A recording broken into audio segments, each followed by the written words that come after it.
দৈপামত নৈতিকতা আৰু কেৰিয়াৰ সম্পৰ্কে আলোচনা চক্ৰ ডিভাইন ট্ৰাষ্টৰ উদ্যোগত এই কেৰিয়াৰ কাউন্সেলিং অনুষ্ঠান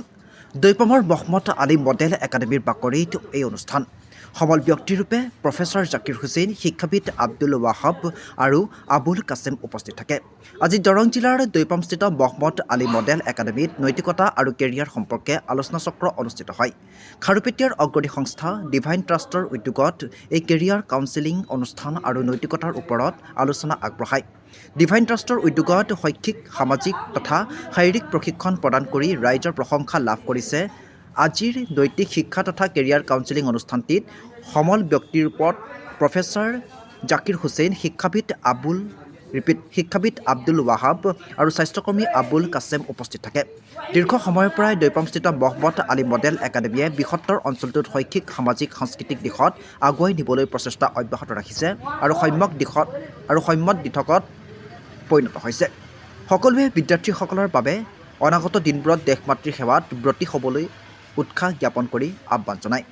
দলগাঁৱৰ পৰা আনোৱাৰ হুছেইনৰ ৰিপৰ্ট AIN লাইভ প্ৰথমে মই ভইচ অফ দৰঙক ধন্যবাদ জ্ঞাপন কৰিম তাৰপিছত কথা হ'ল যে আমি আজি Morrell education and career guidance and counselling যিটো আমাৰ মহম্মদ আলী মডেল একাডেমীয়ে যি আজি কৰিলে অনুষ্ঠানটো বহুত ভাল হৈছে অনাগত দিনত আমাৰ অনুষ্ঠানে বহুত আগবাঢ়িব বিভিন্ন কম্পিটিটিভ এক্সামবিলাকত আমাৰ ল'ৰা ছোৱালীয়ে পাৰদৰ্শিতা দেখাব লগতে আমাৰ যিসকল সমল ব্যক্তিয়ে আমাৰ মাজত উপস্থিত হৈ আমাৰ বিদ্যালয়ৰ ছাত্ৰ ছাত্ৰী তথা অভিভাৱকসকলক যি ধৰণে সুন্দৰভাৱে ল'ৰা ছোৱালীৰ ভৱিষ্যত সম্পৰ্কে যি ধৰণে বুজাই দিছে সেই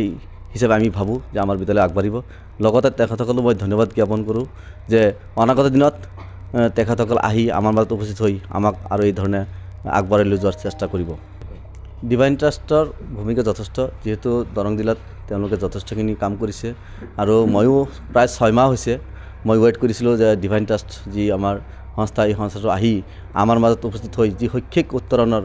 যি জাগৰণ সৃষ্টি কৰিব তাৰ কাৰণে আশাবাদী আৰু সেই আশা আজি হয়তো পূৰণ হৈছে মই সুখী অনুভৱ কৰিছোঁ আজিৰ এই মুহূৰ্তত মাইমা একাডেমীৰ এই প্ৰাংগণত খুব ভাল লাগিছে এটা অনুভৱ হৈছে দৰং জিলাৰ এটি ভিতৰুৱা অঞ্চল দৈপাম অঞ্চলৰ এখন ব্যক্তিগত শিক্ষা প্ৰতিষ্ঠানত বন্ধৰ দিনা আমি ডিভাইন ট্ৰাষ্টৰ ফালৰ পৰা উপস্থিত ছাত্ৰ ছাত্ৰী অভিভাৱিকাসকলৰ লগত মত বিনিময় কৰিলোঁ ছাত্ৰ ছাত্ৰীসকলৰ ভৱিষ্যত কেৰিয়াৰ সম্পৰ্কে কেনেকৈ প্ৰস্তুতি ল'ব লাগে অৰ্থাৎ বিজ্ঞান আৰু প্ৰযুক্তিৰ লগত খাপ খুৱাই আমাৰ ল'ৰা ছোৱালীক নতুন শিক্ষানীতি তথা বৰ্তমান যি শিক্ষা ব্যৱস্থাৰ পৰিৱৰ্তন সেই পৰিৱৰ্তনৰ লগত খাপ খুৱাই আমি ল'ৰা ছোৱালীক ভৱিষ্যতৰ বাবে কেনেকৈ সাজু কৰি তুলিব পাৰি সেই সম্পৰ্কে আলোচনা কৰা হ'ল ইয়াত অভিভাৱিকাসকলৰ যি অংশগ্ৰহণ খুব আশাব্যঞ্জক আছিলে তেখেতসকলে বিভিন্ন ধৰণৰ তেখেতসকলৰ মতৰ বিনিময় কৰিলে আমি ল'ৰা ছোৱালীৰ লগতো ইণ্টাৰেকশ্যন কৰিছোঁ আৰু তেওঁলোকৰ ভৱিষ্যতে আগবাঢ়ি যোৱাৰ যি প্ৰচেষ্টা বা উৎসাহ দেখি খুব ভাল লাগিছে আৰু আশা কৰোঁ আমাৰ ডিভাইন ট্ৰাষ্টৰ ফালৰ পৰা দৰং জিলাৰ আমি বিভিন্ন বিদ্যালয়ত গৈ ইতিমধ্যে এই প্ৰচেষ্টা যোৱা 2 বছৰৰ পৰা চলাই আছোঁ আৰু ইতিমধ্যে বহুখিনি বিদ্যালয়ে লাভান্বিত হৈছে আৰু আমি চেষ্টা কৰিম যাতে আগন্তুক দিনত যাতে আমাৰ এই ভিতৰুৱা বা পিছপৰা অঞ্চলৰ ল'ৰা ছোৱালীখিনিক আমি কেনেকৈ তেওঁলোকক ভৱিষ্যতৰ কাৰণে এজন সুস্থ সবল চৰিত্ৰৱান সুনাগৰিক হিচাপে তথা তেওঁলোক যাতে সমাজখনক নেতৃত্ব দিব পাৰে প্ৰতিষ্ঠিত কৰিব পাৰে এই সম্পৰ্কে আমি কেনেকৈ আগবঢ়াই লৈ যাব পাৰোঁ এইটো প্ৰয়াস আমাৰ ফালৰ পৰা চলি আছে আজি আমি ইয়াত আহিছোঁ বিদ্যালয়ৰ প্ৰধান ৰফিকুল ইছলাম ছাৰকো মই ধন্যবাদ জনাইছোঁ তেখেতে এইখিনি সুযোগ দিয়াৰ বাবে আৰু ইয়াৰ যি ল'ৰা ছোৱালীসকলৰ যি উদ্যম বা প্ৰচেষ্টা খুব ভাল লগা আৰু মই ভাবোঁ ইয়াৰ ল'ৰা ছোৱালীও একদিন প্ৰতিষ্ঠিত হ'ব সমাজখনক আগবঢ়াই লৈ যাব সমাজখনক সংস্কাৰ আনিব লগতে আজিৰ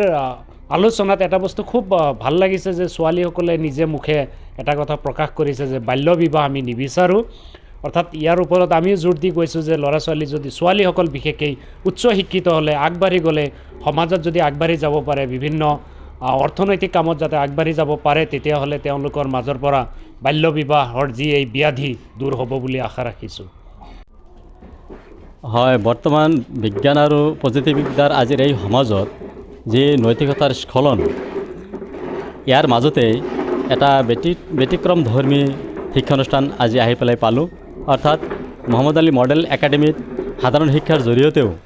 যি নৈতিক শিক্ষা আৰু সৰুৰে পৰাই কেৰিয়াৰ গাইডেন্স আৰু কাউন্সিলিং কৰাৰ কাৰণে আমাক ইয়াত মাতিলে। গতিকে আহি পেলাই আজি এইখন বিদ্যালয়ত দেওবাৰ হোৱা সত্ত্বেও যথেষ্ট সংখ্যক ল'ৰা ছোৱালী ইয়াত আহি উপস্থিত হৈছে। গতিকে খুব ভাল লাগিছে। যথেষ্ট আশাব্যঞ্জক এইকাৰণে আমাৰ যি দুজন সমল ব্যক্তি ইয়াত আছিলে, আব্দুল অহাব, এখেত ডায়েটৰ লেকচাৰাৰ ওদালগুৰি, আৰু খাৰুপেটীয়া স্বাস্থ্যকৰ্মী আমাৰ আবুল কাশেম, এই দুজনে যথেষ্ট ইয়াত বক্তৃতা ৰাখিছে ইয়াত। গতিকে মই আশাবাদী যে আমাৰ ল'ৰা ছোৱালীসকল এওঁলোকেও বিভিন্ন কম্পিটিটিভ এক্সামৰ কথা তেওঁলোকে কৈছে। IAS, IFS, IRS নাইবাতো CUETৰ দৰে পৰীক্ষাবিলাকক কেনেকুৱাকৈ তেওঁলোকে কম্পিটিশ্যন কৰিব। তেওঁ সৰুৰ পৰাই যদি তেওঁলোকক এইখিনি কনচেপশ্যন দিয়া যায় তেনেহ'লে তেওঁলোকেও ওপৰলৈ উঠি আহিব পাৰিব, আৰু তেওঁলোকৰ যি জনাৰ অনুসন্ধিৎসু জিজ্ঞাসা এইখিনি খুব ভাল লাগিছে। আৰু আমাৰ সমল ব্যক্তিসকলেও যথেষ্ট ইয়াত মূল্যৱান বক্তব্য ৰাখিছে, আৰু মই আশা ৰাখিছোঁ আমাৰ ল'ৰা ছোৱালীসকলে ভৱিষ্যতে ইয়াৰ পৰা ভাল ভাল ব্যক্তি উঠি আহিব, মই আশা ৰাখিছোঁ। যিকোনো খবৰ বিজ্ঞাপনৰ বাবে যোগাযোগ কৰক 7896121996।